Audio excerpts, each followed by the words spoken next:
this going. Yeah, the other days are I have to focus on non-consulting business type stuff. Like I've client work. actually been considered doing what you're doing is basically you take, from what I've seen, you basically do all your training on one day. That's right. And that's what I've been considering a lot, going, taking GME pros and basically being all on one day. 1 hour this, 1 hour that, 1 hour this. You want to show up. Because really it's one day of, I try to pack as much as I can. Like I load up a lot of the like consulting calls for Thursday as much as I possibly can in one day. Because it's a very productive day. Very productive. Yeah, tell me about it. You know what I mean? That's insane. Books are on the way, so I know that it failed the first time for some reason when I placed the order, and then it finally came through. So just waiting on them now. Should be here, hopefully in the next week or so. But cool, man. Thank you. Because we went looking at a BPO office. A bigger office is 200 meters. I could fit 80 bodies in that bitch, and I'm gonna get the tables, all that set up, and then the plan is to bring in a lot of people just to train them and make it almost like a training facility. Yep. Nice. And stuff. So that should be coming out in the next month or so, but we'll see. I like it. Good idea. Yeah. 200-meter room for $500 a month. So cheap. Yeah, very cheap, very inexpensive. Yep. Sure. Just got to pay for the electric's already hooked up, so that's good. That it doesn't pull me behind. It's right above a school. It used to be a call center on top of it. So it's already got everything connected. It's pretty much hooked up. I just got to have my main guy, because I need this fastest internet. He'll have to come in there and lay all the wire down and everything. So instead of just piggybacking off what's already there, because I don't want to take any chances. Oh, you're using fiber optic? You're not using satellite internet out there? Well, I use satellite where I'm at, but in the city it's fiber. Oh, sweet. I love it. I'm just waiting. Tesla or Skynet's supposed to be out here either next year or the year after. When that happens, I'll switch all over to that as well. I wonder, have you heard anybody talking about the Tesla stuff? As long stuff? as it's good as it says it is. Yeah, is it as good? I wonder. That's what I'm curious. Yeah, I mean, the couple of guys I know are saying it's really good, but none of them live in the, boonies like me either. So. I'm sure it'll work fine though. Hopefully. I'm gonna have to look into that. Well, we have pretty good. Yeah, I'm pretty sure it will. So what else is new? How's the George? I'm gonna make you, or Graham. Sorry. How's the other group thing going? No, Graham, I'm gonna make you the co-host just in case. Man, we've sold half of the slots. Nice. At the top tier, which is $4,500 a month. Beautiful. No, that's good. So, yeah, but there's a lot of value there. So finding out what everybody needs, onboarding. Basically, I train 5 VAs and then hand them off to them, but not until I get my support system set up for them. So everybody gets their own support system, set that up, give them the VAs, train the VAs, and then hand them over to them. So it's going to be really, really good. Then on top of that, once that's going, then the leads. So they get basically the whole calendar will be booked. All they got to do is close the damn leads. And if they don't want to close leads, I can even close. I even have closers for them if they want them. So, the whole system. Here you go. Good luck. Yeah. You want a business? I got a business for you. So. And then 3 years from now, you'll be like, "How do I get into affiliate?" Yeah, it's crazy. Agency's not for everybody. I've been watching when Craig talks. Yeah, it's definitely not. I told him, Jason, to tell you, he's like, it takes a certain set of craziness to run an agency. Very difficult. Because it's just like I had a client yesterday. He talked to me and he's talking about bringing over, I think it's 156 clients all at once. And I'm like, oh my God. So one part of me is like, yes, baby. The other part of me is like, yeah, I don't know about that. It's a lot of work at one time, but we'll deal with it. That's definitely a lot of work. I prefer it in batches, but I'll take it all in one chunk as well if I got to. So 150. But yeah, yeah, 156 of them, 150, 180 something GMBs or GPPs. So, I mean, but it's madness. he's I'm probably losing my mind once I get above 10, I'm like, all right, I'm good. I'm good. Dude, trust me, I have my days. I mean, Jason told me, so have you ever just thought about just like helping other agencies do what you did and not do white label anymore? I have my days, Jason. I have my days. Yesterday was one of them, so but it is what it is. Guys, if you got some Google My Business questions, get them in here because I'll sit here and talk to Chris. So Google Business. but Google y'all are Maps. in here to talk about maps, business, agencies, VAs, whatever it may be. Drop your questions in here. Got plenty of y'all in here with some questions. I know Patrick got some damn questions. So got questions, just drop them. Oh yeah. So Graham says works well, and now his roaming from what I hear. Yeah, has roaming from what I hear. Some about Tesla or Skynet. Yeah, everything I've seen, I'm waiting on someone that actually once it drops in the Philippines, see what happens with that too. So does, and I'll just get rid of what I have out here at the house and use Skynet. So, but we'll see. But other than that, man, I mean, I got a ton of new books that came in. Have you ever heard of Ben Settle? No, nope. He's got a bunch of books on copywriting. He's one of the top paid copywriters in the States. He writes for tabloids and a bunch of other stuff. And he has this one book. I told him, so I wish I had this book when I went through some shit, but it's called Copy Troll: How to Make Hog Nasty Profits from Trolls, Haters, and Cancel Culture Nut Jobs Who Attack Your Brand or Your Business. That's a nice headline. You can imagine the type of stuff this guy's putting out. So, but he's funny. I bought I do audiobooks. I don't do the physical, but this week I forget the author. This week I got that. Do you ever Chris Voss's Never Split the Difference? Yeah, that's a good one. I got that. And then Joe Navarro, I have his other books. But he has another one. I didn't know that this one existed, but the Dictionary of Body Language. So he's got other body language ones. Yeah, he's got a lot of persuasion one. Those are my favorite.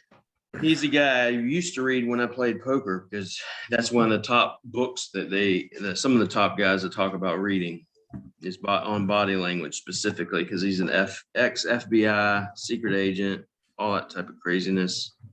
Teaches on body language. So, all right, Robert, appreciate that question. So, let me pull it up real quick. You have a competitor, lead gen, exact match, keyword, business name, same as you. They've claimed the knowledge panel already. How do I kick them out? How old is your GMB or GBP, whatever you wish to call it? Give me 1 second, William. Okay. Yep. So a couple of things is like, how old are they? How old is the GMB? What's their footprint like? What's their social footprint like versus yours? How many backlinks? All this stuff. Because if they're older than you, generally speaking, it's going to be kind of hard, especially if everything's exact match and all that. There are times what you could do, possibly depending on how old it is I'll go in to edit the map, and then I will claim that as a duplicate, and I will mark it as a duplicate of my listing. Basically, I'm trying to swallow their listing up. That's one way of doing it, but it's without knowing how long or how old yours is versus theirs. It's kind of hard to tell, but sometimes it works, sometimes it don't. a lot of times it actually does work. I've done it repetitively. So you go into maps, right click, edit the place, and then you say mark it as a duplicate. Yeah, theirs is a few years older. Now, based off of that information, go look at their backlink profile and see which backlinks they have. Are they stronger, more authoritative backlinks, etc.? If you have a larger profile, you might be able to get away with it, okay?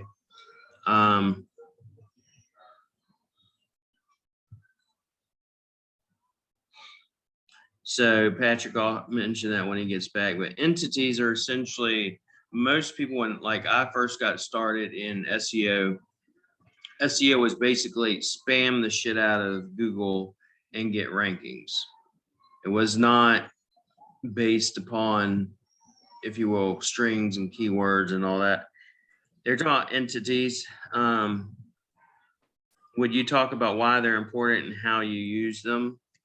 You know, I was telling them the difference when I first got started, you know, it was just spam the shit out of Google and you could get in, you know, top 3 easily with a lot of different backlinking and just spamming and, hey, you need 2,000 damn backlinks, throw them bitches up there and you're on page 1.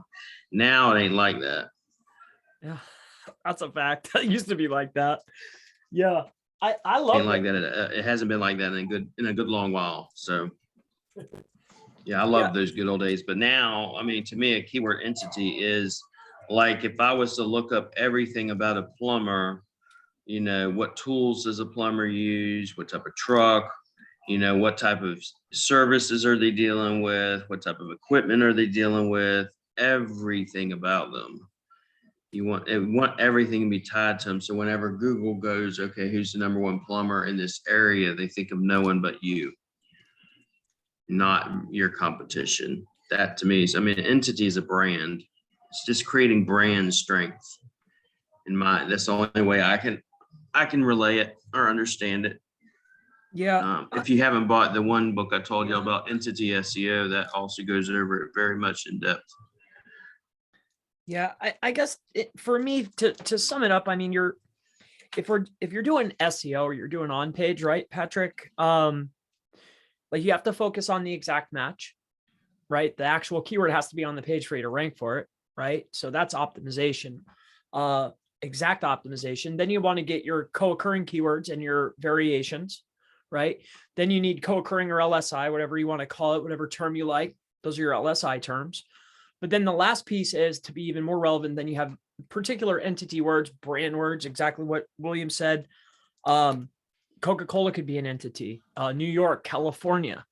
You know, there's particular words that make something more relevant. So how do you use them? Well, if you can determine if you look at top performers, they have the higher amount of entities on the page. So you're trying to determine, just like when you're doing all your other on page, you got to know the density, you got to know the word count, you got to know how many headings are optimized, right? So we need to know, okay, how many entities are on these pages for the top performers, just like all the other keywords. So that's how you use them. That's what they are, in my opinion. And hopefully that helps you out. Any other questions, guys? Any other questions? All right. The other one, the guy, it was Robert. He had said, basically, he has a competition. It's a couple of years older, GMB or GBP, exact match domain. Exact match keyword business name, same as him. They've claimed the knowledge panel already. How can he kick them out or claim it as well? Well, kicking them out. So I think that it's time to maybe enlist another type of tactic there.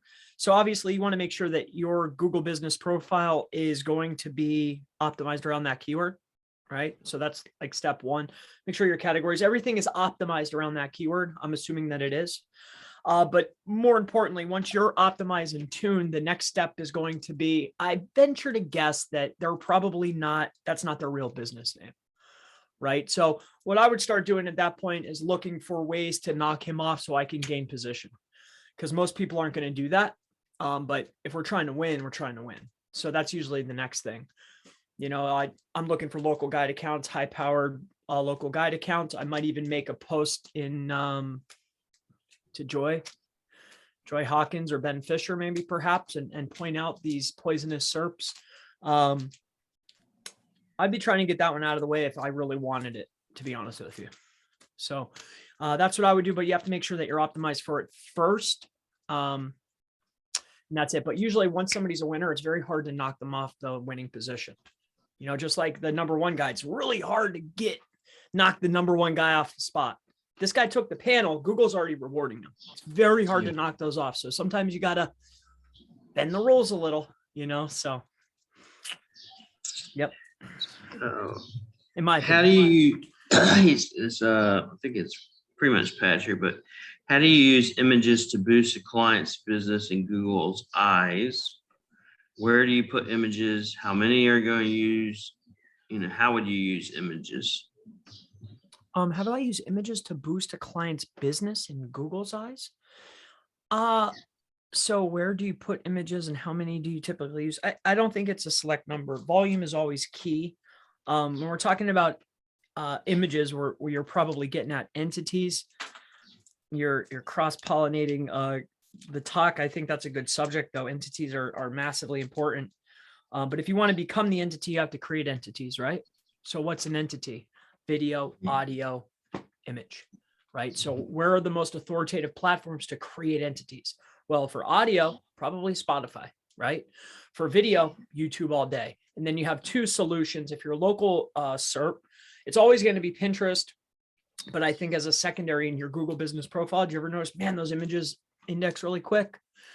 So that's where I would focus on. As far as a select number, it's until I gain the entity box. So once I become the entity in Google's eyes and they're associating my brand name with these specific keywords, which are produced by producing an overwhelming amount of other entities, that's when you stop. That's the amount that you needed. But that's how you do it. At least that's where I find success. So hopefully that helps you out. Yeah, Robert. If you're wondering, like, what's he doing there? No, it's all right. Robert says, yeah, it's 2 lead generation businesses he started. Yeah, Ben Fisher's a good one, and I haven't met with the other one, but Ben Fisher's a good one. And those are, if you will, Google product experts. They're inside the community. They give a lot of value to the community inside of Google My Business Help. So, and they're very much anti-spam, white hatter.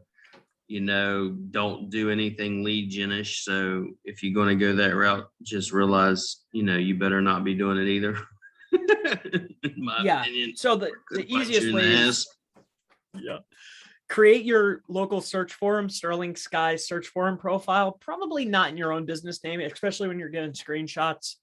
You'll see it all the time. And, you know, if you go in there, like there's a spam section, you go in there, it's just people just knocking people off, you know? So yeah, just karma. But if it's something really, you know, if I'm trying to jump in there for an attorney keyword or something, and I know it's hard and it's going to be a payday, you know, the client really wants it and it's going to be a payday, by all means, you know, by any means, you know, if I have to win, that's definitely the last card. By any means necessary. Absolutely. Yeah, my son, you asked me what we were doing the other day. I'm actually teaching my son some true black hat stuff. So, because he is bored to shit of SEO, and he likes games. And then Jason, he got into SEO from just straight up black hat, not like just black hat SEO, just black hat in general hacking. And so we're going over stuff like that and stuff, you know, like rubber ducky. All that stuff. Yeah. So you know what I mean? Go watch Mr. Robot and shit, that sort of thing. So, and he's like, oh my God. And he loves it now. So we'll see what happens with that. You got to keep him on point. Yep. Get your privacy cards. Go and get there's a lot of VPS providers out there that will allow you to, you can get your Kali distros inside of VPSs. That's what I may or may not have used in the past. But they allowed you to upload whatever virtual credit card you want. So you're on their system, you're on their IP, you're logging in, like it's the way to go. if that's what they're into, you know. Yep. Just he's like he likes building stuff too. So it's like Jason was showing him like you could actually build this thing instead of just going out and buying it. And that was cool for him. So Bambi, when will e-commerce training start? Honestly, right now I don't know, Bambi. Plan B if you don't get postcard. What would be plan B if you don't get your postcard, Chris? So if it's a legitimate business and you don't get your postcard, resubmit again. Once you submit a few times and you don't get it, and you say you don't get it, it will trigger a what do they call it now? They changed the name, but it's basically a video recording, but you know, it's going to be a recording. So, and then too, you can, on the left-hand side, you'll see the settings or whatever. You can reach out as long as it's at like 11 a.m. to 4 p.m. or something. Sometimes you can get lucky and actually get somebody, you know, they'll give you like a little code and you can call, but it's like between like 11 and 4. So make sure you put 2 postcard submissions in and then hit that button and say, hey, you know, I'm not getting it. I want to talk to, you'll get somebody, but only if it's legit. If it's like some spammy deal or whatever, plan B is just go buy one. Yeah. It's a lottery. Yeah. Kind of. How do we get around the video verification? Well, if it's triggering video verification at first, usually what will happen if you're doing something maybe a little bit sketchier is it's going to go through first, and you've already been issued the machine readable entity ID. So Google's assigned you a machine code, a machine ID. So that means you're an established entity. So that means you can rank. So if you're getting the video thing and they're suspending you, hooray for you, you can still go rank that. You know, you just can't do posts, but posts don't generate calls. They get a lot of views, but they don't produce calls, you know, so who cares? I don't need posts. You know, sometimes though, if it's for a client or whatever, that's another story, but that's my best advice, my friend. Goes Joseph Vang. I have a real client, GMB, that requires video verification, and for the life of me, I can't upload a video. I've tried 5 different phones and log in with the client's email. I would shoot the video of his location, address, etc. When I upload, it just says cannot upload. Any thoughts? Yeah, you know, I noticed that with the majority of them, you're actually have to schedule with a rep. They're going to have you produce. I went through this a few times, but you're going to need your valid. You're going to need all the details. If you're legit, anything that they ask for, like the actual address, driver's license, picture of you, signage, you have to be at your home. Like, I've heard other people say that it was more ridiculous stuff, but we ran into the same exact thing. Just, you know, there should be an option in there to get somebody on the line if it's legit, you know? So that's what you're trying to do. There is a contact form there. As long as it's between 11 and 4, you will get somebody on the phone, especially if it's for verification. You might wait forever, but you'll get somebody. Like the IRS, and you're sitting there waiting 2-3 hours to talk to him about your stuff. He says, gotcha, makes sense. I thought about doing the ultimate scam just to sort of prove that it can be done, is to be preemptive and book an Airbnb and then make the GMB that address, cop the suspension, get the video verification, and just rent the room for the day or the night, and then do your verification, and then that's it, it's done.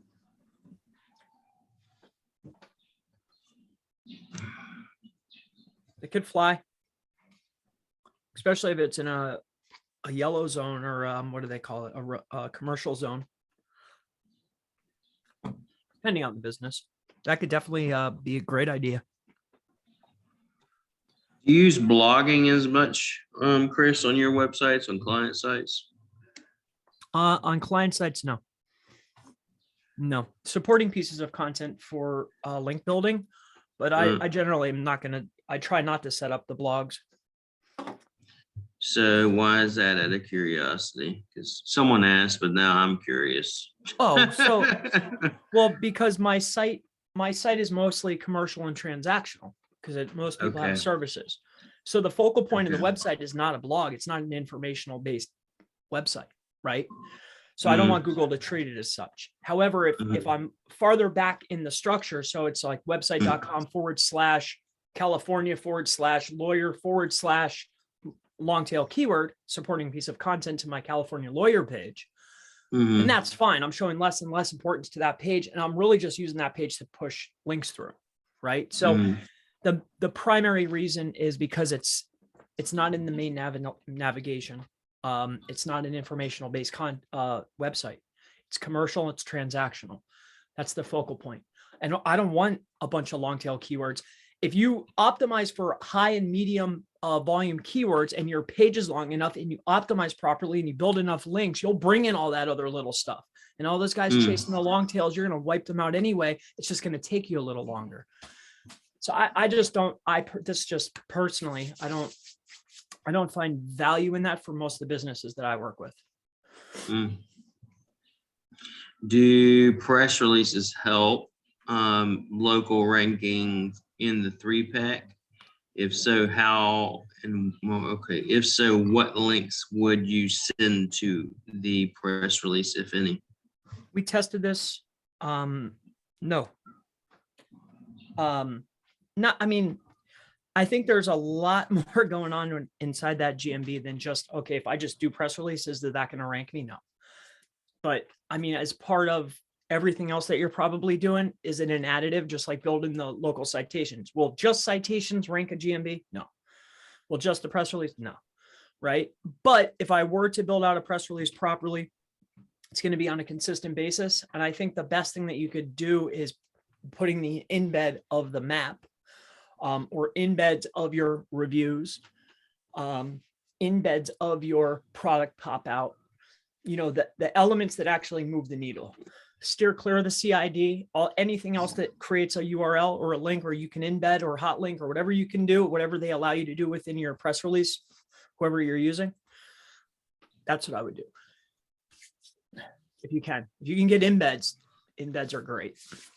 But try to stuff them in. I know that we've talked about this to an extent, like get whatever you can inside of there. Yep. And if you're going to embed a YouTube video, I've been running press releases for people lately through a different kind of system, not Signal Genesis. And like they'll give me the YouTube video and they'll title the embed YouTube video player. And I'm like, I'll message them and say, hey, I changed it out to your primary keyword.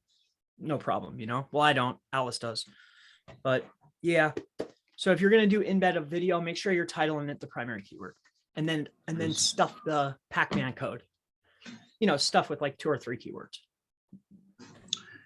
Robert said he read a recent article about adding a glossary page to your website and that being helpful.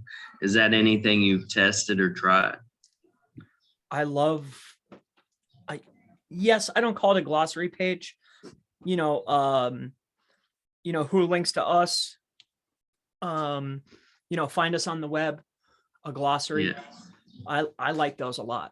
You're connecting the dots, you're finishing the loop per se. So absolutely. I like those types of pages. Usually too, instead of creating a dedicated page, I was doing dedicated pages for a while, but now I just incorporate that into a much more robust about us page, where I'm gonna do the link outs, I'll do the embeds. It's just a more robust about us page.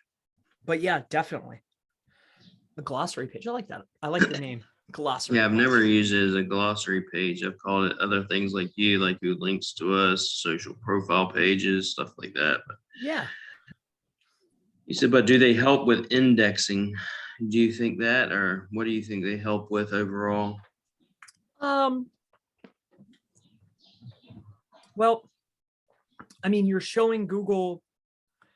So you're linking to your most important pages. So if somebody wrote an article about you, paid for a really good, like if you had a Forbes link, you would link back to that. Hey, see us on Forbes.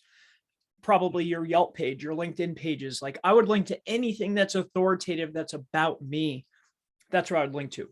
What is it? I don't know. Real businesses. What does it help with? That's an interesting statement. It's just part of the process. You know, I just always did that. I think you're just connecting the dots for Google. You know, that's the main thing I would think it would do is you're taking and putting everything in a hub. You're putting everything in a hub. And if you will, your website's supposed to be your hub or your entity. And whenever I'm connecting everything and putting it there, then Google goes, oh, that's who this is. Same thing why in advanced schema, I'll put citations, press releases. I'll put all of their social profiles. I'll put a bunch of different stuff. That way I can connect all the dots. That's all I think it really does is you're connecting the dots and making it easier on Google. Making it easier on Google. That's all I think at least. And your link to it, that'll probably, because your website's probably, you know, I think that's it. I mean, I can't think of any other added benefit. If I think to myself, it's really just connecting the dots, making it helpful, just like you'd add it into schema, exactly what you said. Like, hey, this is me, this is me, this is me. Because the chances of an actual user clicking on any of those are probably pretty slim. Slim to none. Yeah. It's not even something that whenever I put it, I don't even put those in the menu, you know, personally. So I don't want someone going up there and looking for shit that to me is just irrelevant to the actual, you know, user experience per se. I just want them to run to the service pages.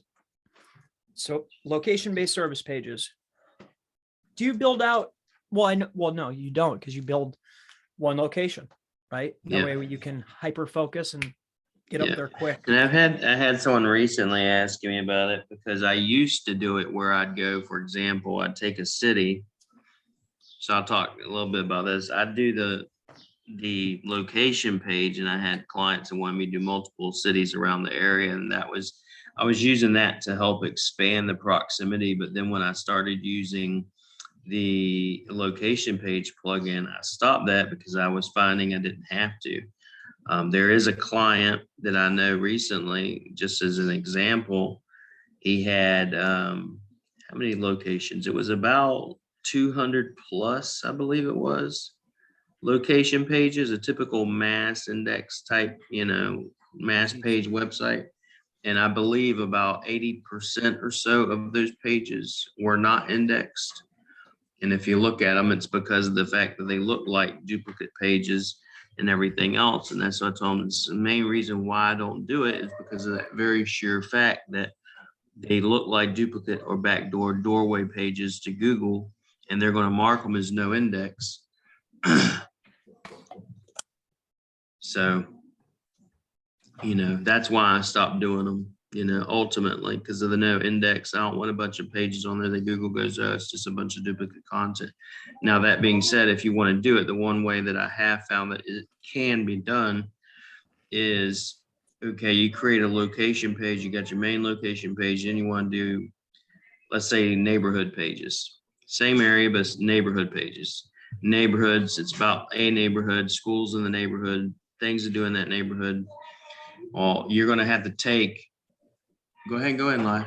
You're going to have to take and then take content and write unique content for that page. Not just take the same content and spin it even, or take the same content and just put, you know, different things to do, places to go. That's not even going to be as effective. Because otherwise it's going to be no index for the most part. Yo, I have to ask, because that looks like, where the heck are you right now? I'm in my living room, bro. Dang. So this is the living room upstairs, okay? Look how cool that looks. Wow. No, I like that. It's like nice work, you know. It's like I don't know what they call that, but yeah, it's crown molding. My wife is the one. Dude, wife is the one that designed it all, bro. I had like we put that crown molding, like, dude, like, you know those long strands? Like $48 a pop. I'm like, wait a minute. I'm like going around in the house like, no, I think we're gonna skip this here. Especially on the rental.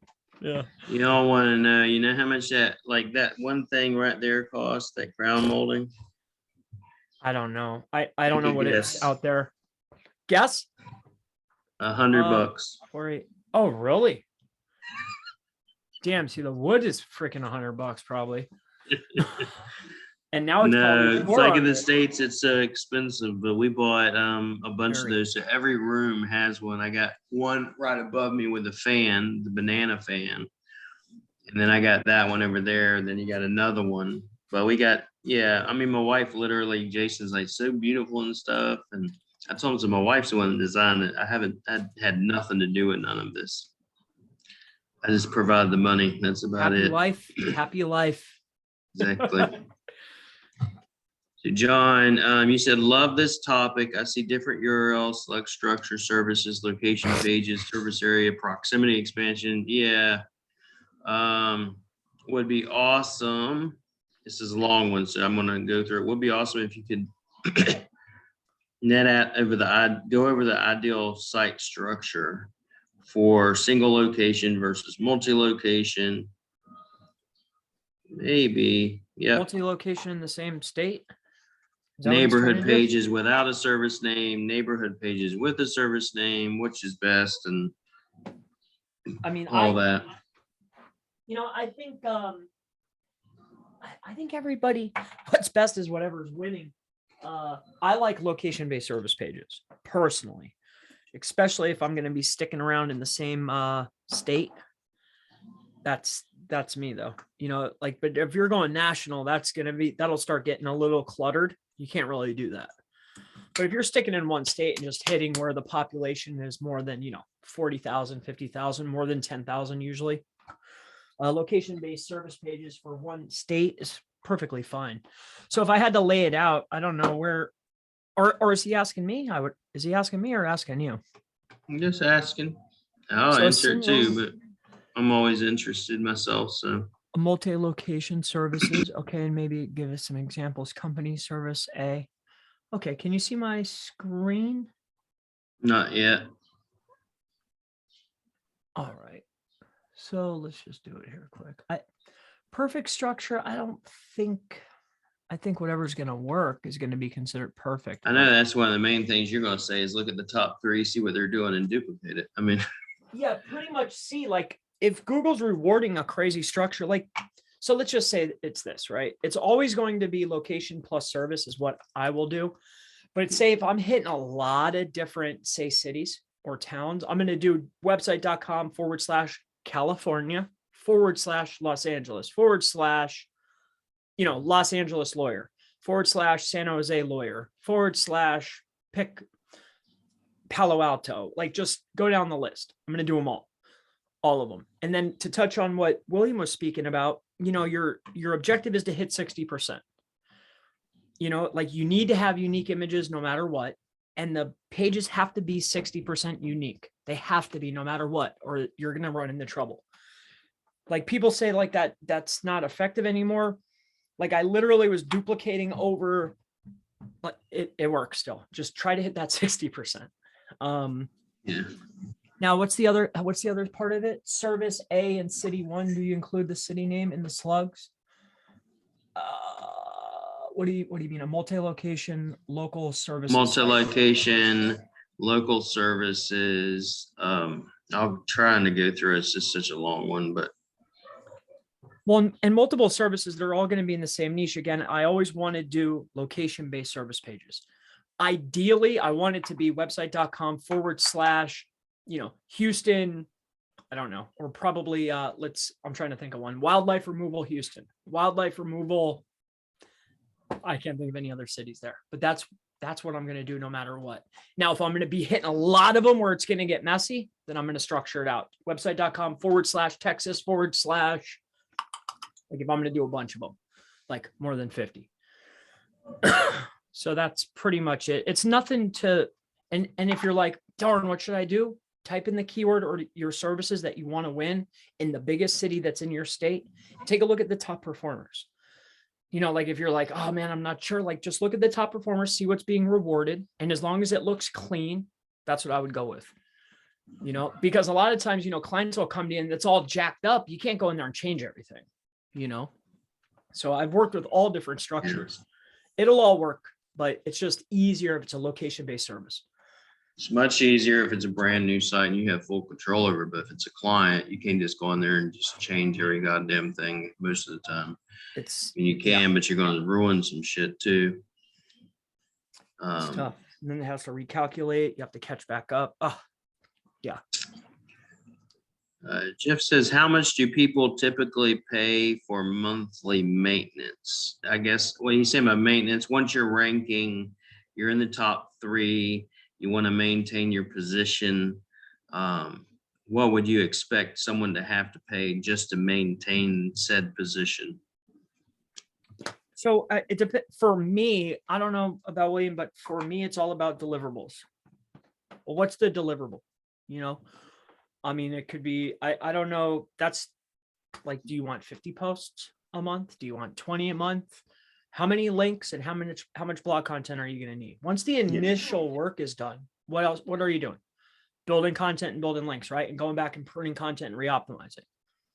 That's it. Once everything's up to snuff, what else are you doing? So it's all about the deliverable.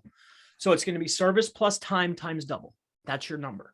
For me, that's what I do. I don't know about anybody else. How do you run that? I mean, I don't even have a maintenance package, quite honestly, because everything we do is based on, you know, it's pretty much the same thing. Once they're ranking, it'd be, you know, okay, get some blogs and get some backlinks, kind of the same thing, but, you know, for the most part, no. How many hours would a VA spend weekly? I would say if you had one full-time VA, that would be enough. For how many clients?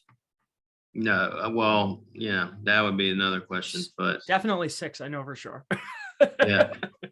1 per 6, you could probably get done all those mundane taxes, little jobs, like, you know, like getting the content, moving it over and hitting publish and changing title tags and all that crazy stuff. Yeah, they got that. I hate those jobs. Be right back. Ask Chris some questions, guys. I'll be right back. Okay. All right. Monthly maintenance. Yeah, so the monthly maintenance that month, the maintenance question, to me, it's like, you know, I generally sign people up anywhere between 90 days and 6 months. So after that, it's all about deliverables. How many hours would you, VA spend? Okay, so we actually answered those. You have a new client and got him ranking organic and got him ranking organic 1 to 3 per keyword. Still low in maps, however. Just be patient, or are there additional map specific tactics? So for maps, it's clicks and traffic, right? So don't play games with it. Like, send validated, true, clean traffic over there. You know, once you're fully optimized, you're building your links into your website, everything's connected on, like, if the website is totally done and the GMB is properly optimized, right? And you have a consistent update schedule for your posts, like where you're getting that type of traffic in there and you're showing love inside your profile. You're telling Google, hey, I value this.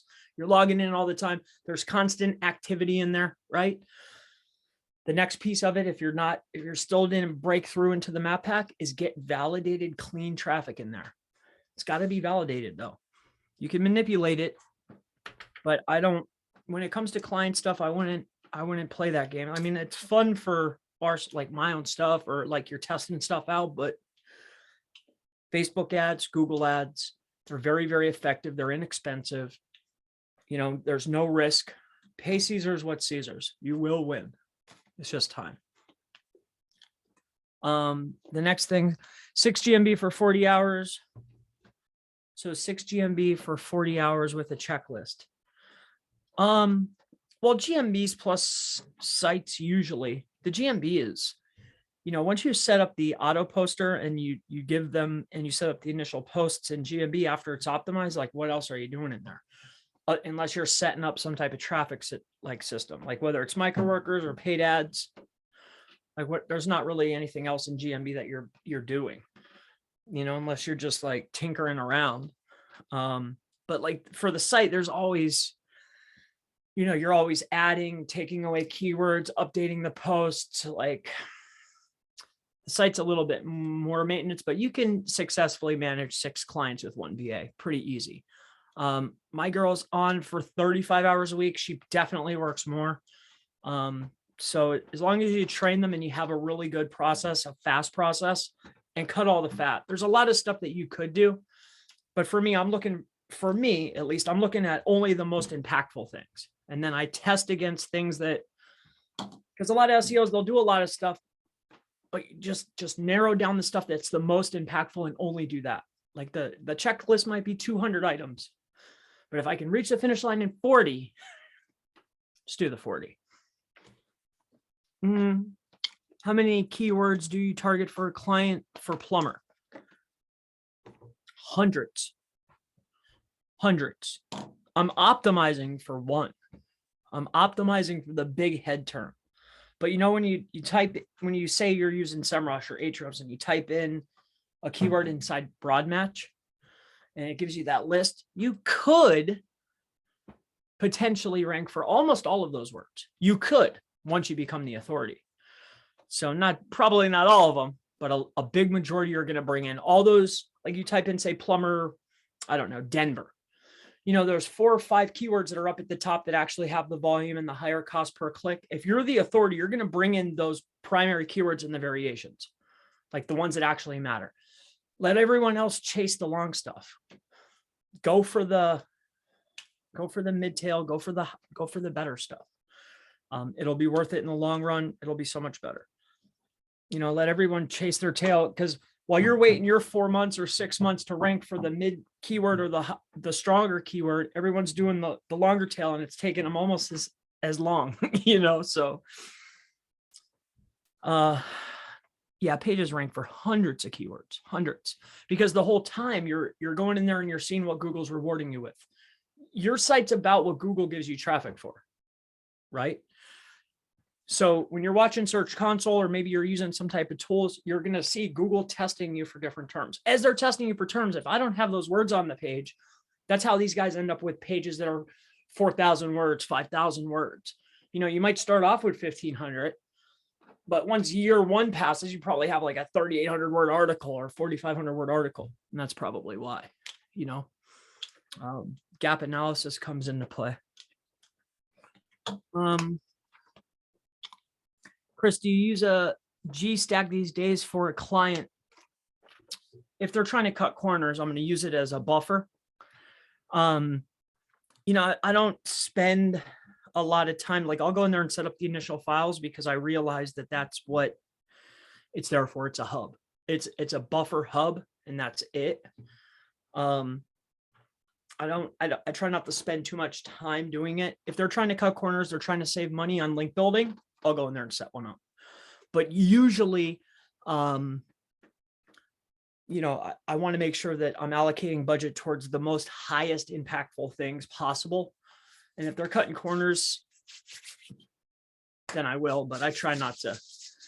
I'm going to try to push them to more guest posts or anything, because that's very labor intensive. It's very good. It's helpful.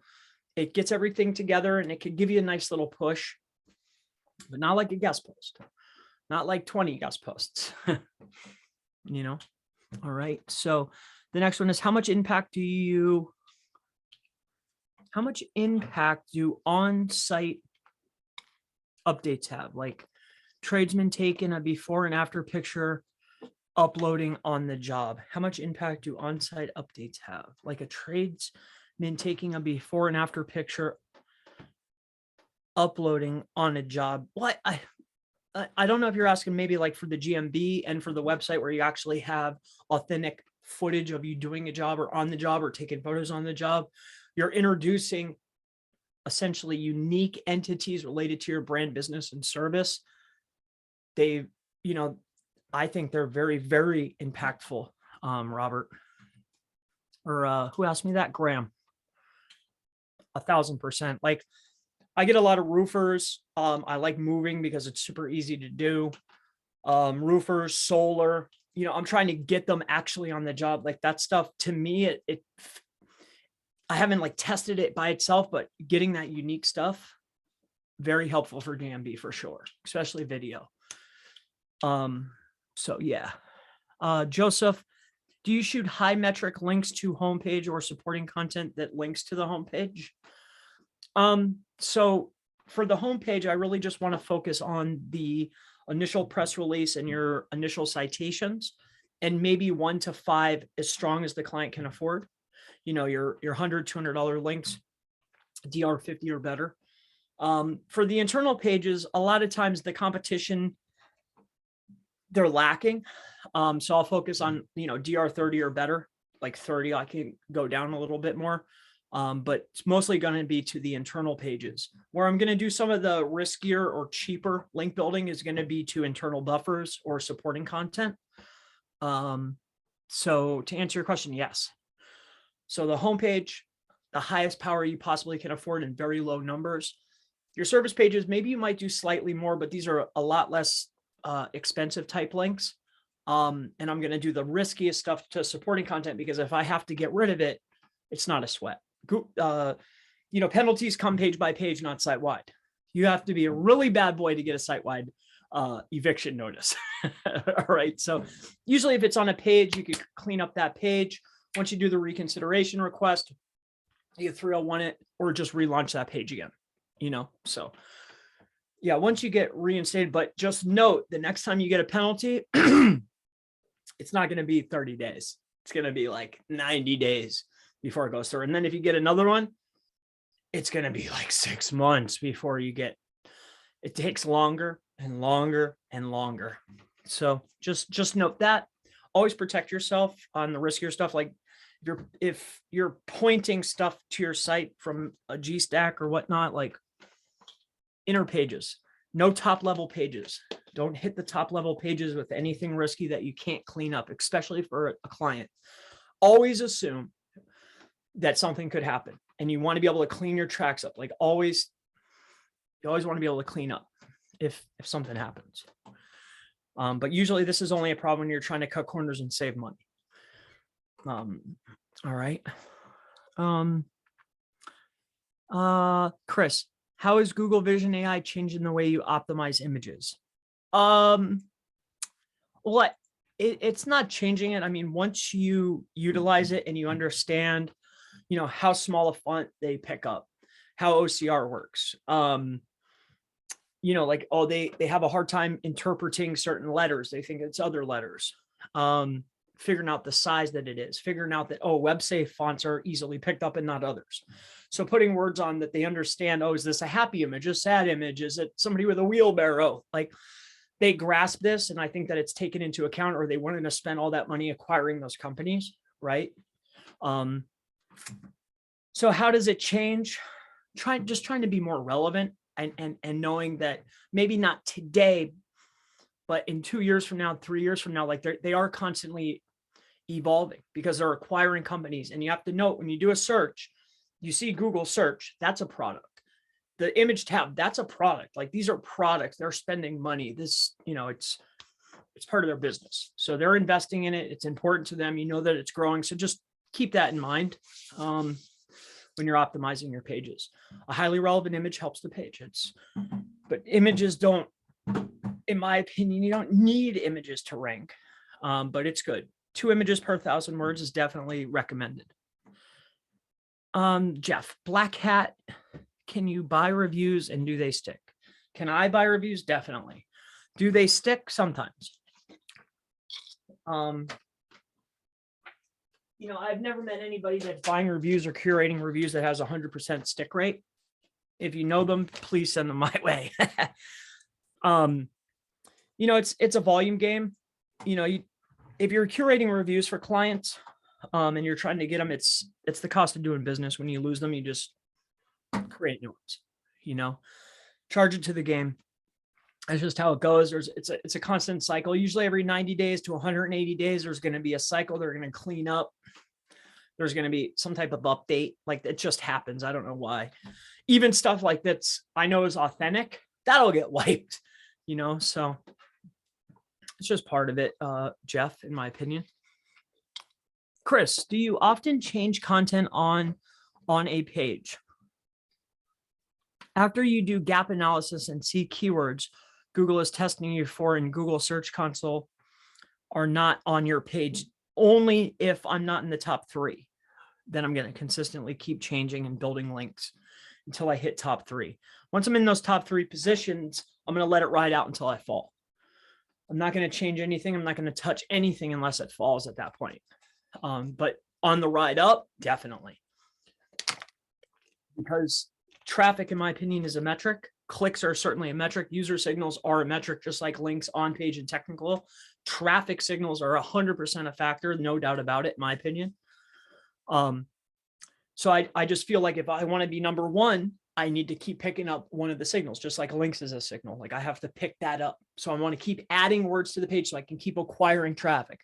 So if Google's rewarding me with traffic, I want to get those words on the page. I want them to keep feeding me traffic, keep feeding me traffic. So hopefully that helps you out. Joseph, where's the best place to grab high DR links? Services.chrispalmermarketing.com. Of course. I think she added it today, just to give you the scope, like DR50s with 23,000 traffic, 23,000 traffic, DR50, real traffic, real metrics, no redirects, none of that BS stuff, like a straight up link on an actual blog, $55. So like I could get some really high quality stuff. I have the cheaper stuff too, like your Trust Flow 17s for $5 a piece. Everything you could possibly want. And we're adding new stuff every day. It's productized SEO. White label, whatever you want to call it, but it's really productized SEO services. Patrick, how do you request a recrawl? And when you say clean up, do you mean disavow backlinks? That is correct. Yep. Disavow, clean up, and clean up meaning not just disavow, generally a lot of times, unless it's a citation or a press release or something along the lines of a high authoritative link that all my competition has, I control the link flow. Right? I control all the tiers. I control all the links because you want to retain as much control as possible, So when I mean clean up, I mean remove those links, remove the links, clean it up. The disavow, if I get a client and I'm looking at their backlink profile and they have a whole bunch of stuff in Spanish and Chinese and all this kind of stuff, and I can't get to it. The only thing I can do is go into the legacy tools, or I think they added a new feature, and remove that page and disavow some of those links.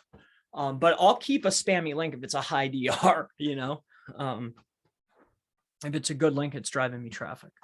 But that's what I mean by clean up, like totally remove, clean it up, like get rid of it. That's why I really like tiered link building, because if I set up my tier 1 and I control the tier, if something happens, I can remove the tier. I could shut everything off instantly, so just you want to keep track of everything. You want to be able to have as much control as possible over a campaign. It's essential if you want to be a top performer.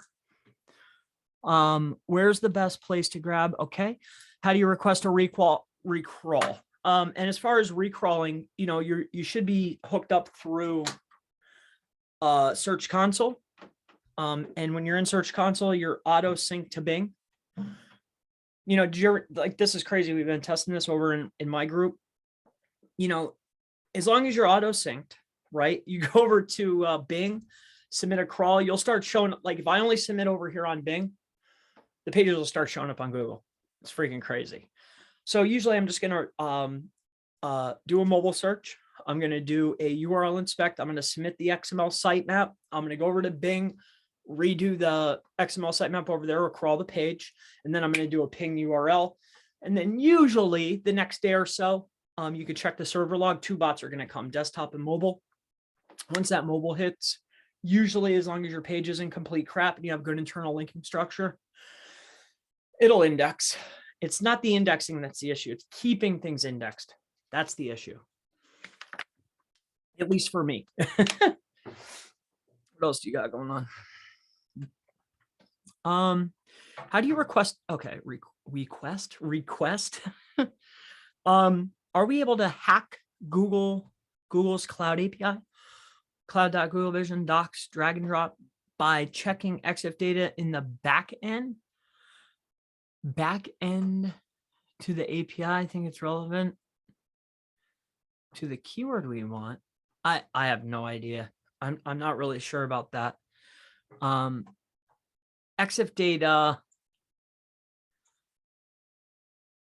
I don't think EXIF data. I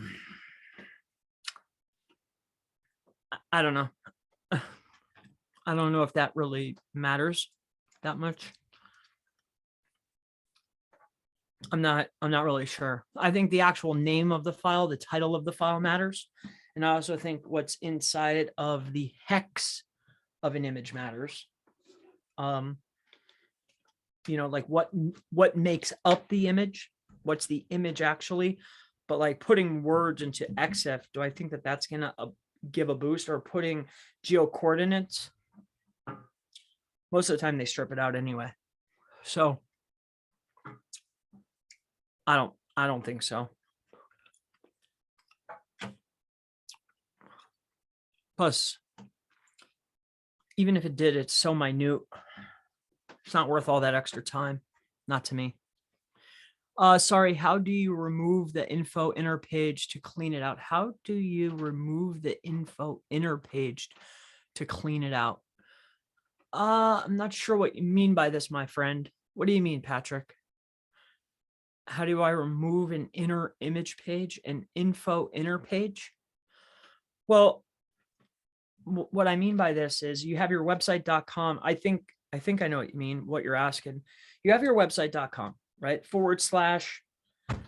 if you're hitting, say, California, you have California, and then you have / I don't know, roofing service Los Angeles, or Los Angeles roofing, or roofing Los Angeles, right?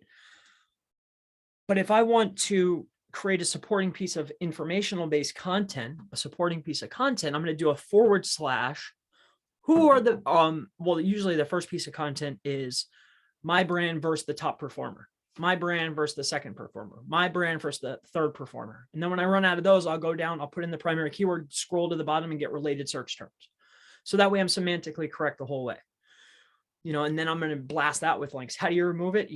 You remove it from your site. You remove the page. It's just info content. It's completely almost irrelevant to my site anyway. It doesn't really matter. It's simply there to act as a buffer. I'm a commercial-based transactional website. I'm running services, whether it's a roofer, chiropractor, an attorney, whatever it is. It's transactional and commercial content. So info content to me it doesn't matter. It's a wash. It's there to buffer links through most of the time. Don't get me wrong. I mean, there's a lot of sites winning, like they'll build out a blog and they'll have a page, but then only their homepage ranks, or they can only rank their blog content. And they're like, damn, I can't rank my service pages. And then you go to the site and you're like looking in SEMrush or whatever tool you use. And you're like, well, 68% of your site is informational based. That Google is rewarding you for informational content because 60% of your freaking website is a blog. You have 10 service pages and you have 9,000 blog pages. Why can't I rank my service pages? Well, that's one piece of the puzzle, I think, at least in my opinion.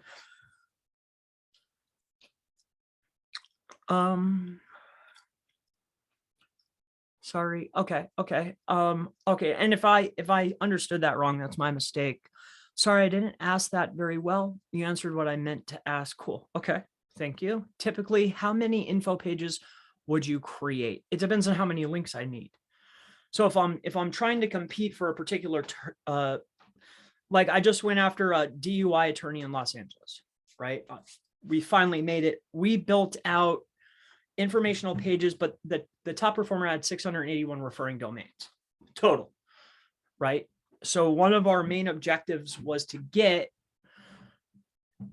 the same type of power into the website. Now, I don't want to just keep hitting the same page over and over and over and over again. So I'm building out supporting pieces of content to support the main service page, AKA build internal links and build external links into that page to power this page. just in case, because we don't want to spend a whole boatload of money. We got to cut corners. But how many? Until I get the right referring domain counts, until we win. I mean, there's no set number, but I'm generally not going to go past 2, maybe 3. Usually one of the first ones is going to be verse. So top performer versus me, because what you'll notice in local SERPs, I'm in mostly local SERPs and affiliate SERPs. For local SERPs specifically, if you go to pretty much any top performing website, the number 1 keyword they're ranking for is branding. Right? So what I want to do is start siphoning traffic from the top performers. So the first couple pieces of content, you can do your top 10 posts. That's a nice way to do it, or just do straight verse. Top performer's name versus me. Second top performer's name versus me. Build out a whole page about that. So that way I'm trying to rank for their branding. I want to bring in some of their traffic. That's the objective. You got to start attacking, because once they start losing traffic share, they're losing relevance. Once they're losing relevance, they're losing rank. Patrick, so if we are a commercial and transaction site, we do not want many informational pages, but do we need some, right? Need? No, but it's very helpful. You don't need it. You can always fit in informational based and answer your question type queries inside of fact sections, put them into, you don't need straight up informational based content on pages. For instance, take this for instance, have you ever gone across some of these service-based local services where it's a 1-page website, and not just like a 1-page website where they still have contact and privacy. It's literally a 1-page website all about one thing. Right? And they do great. It's an exact match. It's a 1-pager, hyper-focused, dominating. Right? I'm sure you've seen them all over the place. Right? I don't think you need it. It's definitely helpful. It's definitely helpful, And plus, like, I think that SEO is like, you want to think that it's more than building out a nice, high-quality piece of content that you're consistently updating while you're building links. Like you want to feel busy, so, but yeah, it's helpful. It's helpful. I don't want to say, no, don't do it. Content's certainly king, but when we're pushing service-based businesses, the main focal point, like I've seen this before. Then this is just how I do it. I'm sure there's a lot of ways to reach the finish line, right? There's a lot of way to, cook a chicken, right? Or whatever the term is. But for me, like you'll see, like they'll build out the homepage, they'll build out all the services, they'll build out all the locations, right? And then they'll have the contact, and then they'll have the blog. And then like the blog, like they'll have all these blog pages. I just think for me, it's just unnecessary. I hope that helps you. Oh, so we really must go on the offensive with our inner pages, such as my product versus top competitor, to take traffic away from our top competitors. It is not enough to optimize our on page for keywords. Well, I think you should be doing all of it. Yeah, for sure. I mean, this is one strategy. And every SERP might be different. Some of them might be really heavy on links, like you're going to have to catch them. Some of them might have a really large site. They might have a lot of pages. Well, if your SERP's calling for that, well, it might be flip-flop. I might need a big large site. If Google's rewarding inner informational based pages for your queries that you're trying to win, then I need an informational based page. Like if that's what they're ranking, if I'm looking at a SERP and it's all home pages, the chances of me being able to slide in an inner page that's a blog are very slim.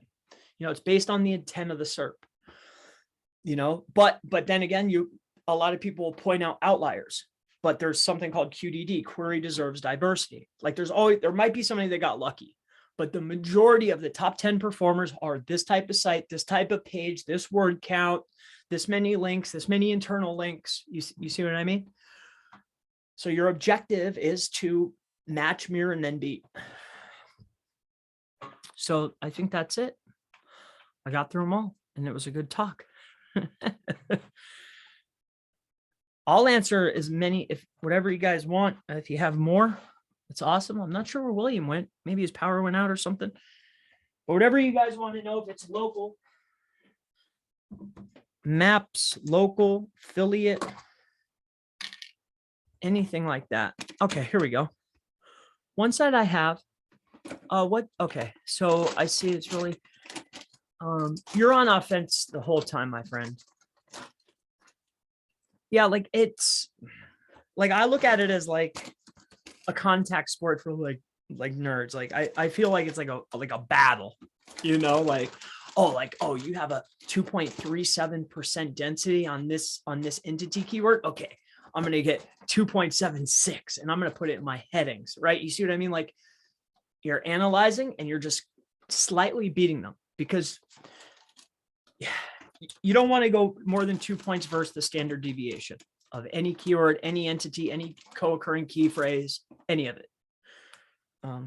So that would take a minute to figure out, but if you get a good client like these attorneys, like, you know, when it's performance-based SEO and they're paying you obscene amounts of money to rank, it's worth your time.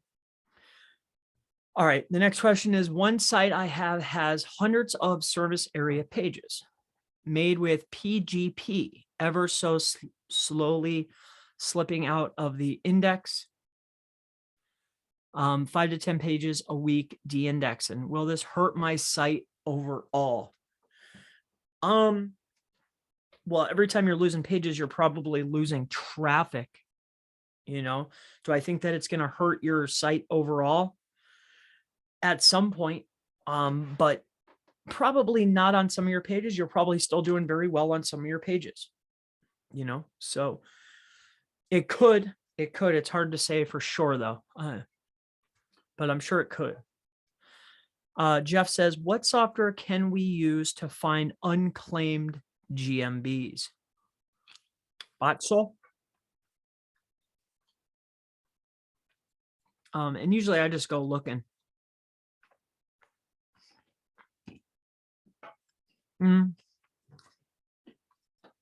Chris, some of us here may want to hear more about your coaching program and the press release and backlinks that you sell. I know I would like to know more. What tool is your preferred tool to look at the top competitors, Majestic or Ahrefs? All right, so as far as the coaching, so I have a testing group, an affiliate group, and a coaching group, right? Like coaching like this, I go with each person, they get about 15 to 20 minutes each. The testing group, we're testing maps in local, and any other method or technique or strategy that you hear about, we'll go out and test it. I have 6 testers. I produce 3 tests a week, usually more. And then once a month, we'll go over all of them and I give up the fails. You learn a lot from the failures, so I cover those usually at the end of the month. The affiliate, once I hit a threshold of 20, I'll launch, I'm calling it from day 1 to page 1, and we're going to do VPSs and hosting, or VPN and hosting. So ultra high competitive, that's not considered shady. That's really high, really hard to do. And that's what we're going to do day 1 to page 1. As far as services, 100 citations, $20. Press release, you get 350 guaranteed. Fox News, Market Watch, Digital Journal, all that stuff, right? 350 links guaranteed. You write it, $40. You want me to write it? It's $55. You know, 10 DR20 links, $55, right? I got any type of link you want. You want EDU links? 100 EDU links, $65. 65 EDU links, mostly do follow. I think that's 45.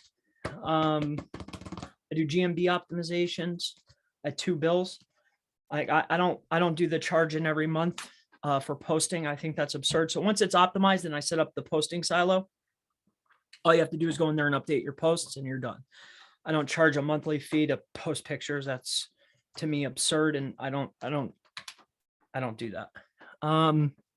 But every single thing you could possibly need: citations, press releases, guest posts, blogs, niche edits, and everything is very, very, very under market value.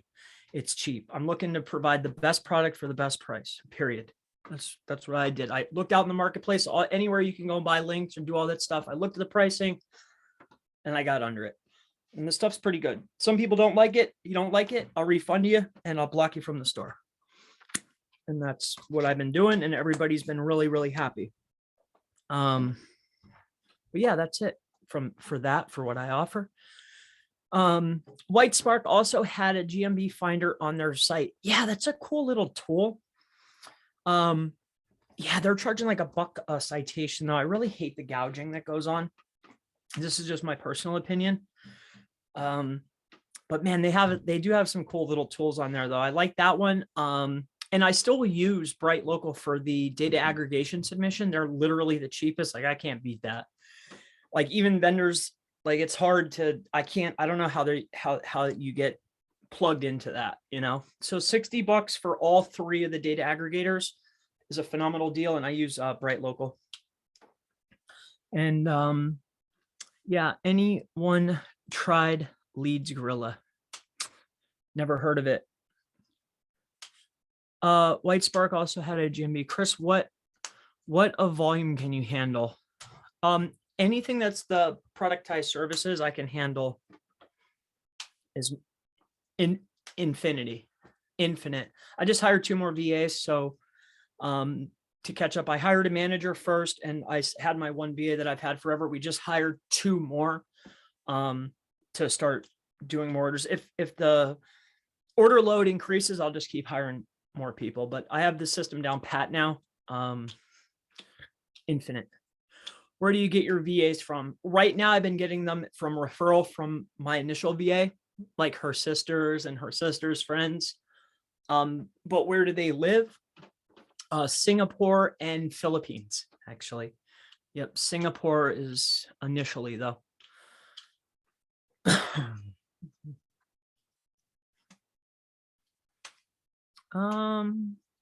Yeah, cool. No, I never tried Leads Gorilla. Anything else? I don't know if you guys are tight on time. It's 9 o'clock where I am. Like I don't have anything else to do today.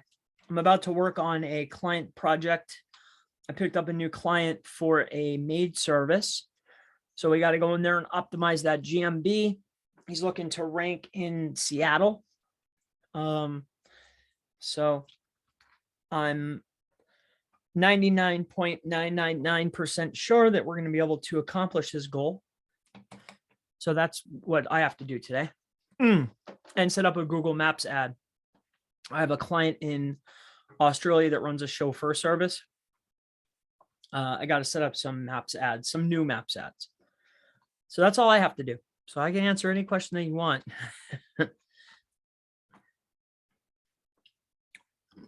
Oh, how can we best contact you? Contacting me, the best thing to do is go to Calendly/Chris Palmer Marketing and grab a time slot. If it's literally about business, like, hey, Chris, I definitely need your services, but I'm not sure exactly what to purchase or where we should start, then there's a tab on my calendar there that you could pick proposals. Then you click proposals. If it's just a quick question or you just want to talk to me, then just grab a 10-minute slot. And if you're already a client, then you just click on clients only and it's free.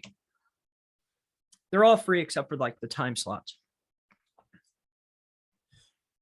Okay, guys, gonna have to wrap this up. My auntie just had a fall and I might have to call an ambulance. Pick a number 1 to 13 for a rank fortress. All right, I'm 13. Number 13. Can you see my screen, guys? Yep, number 10.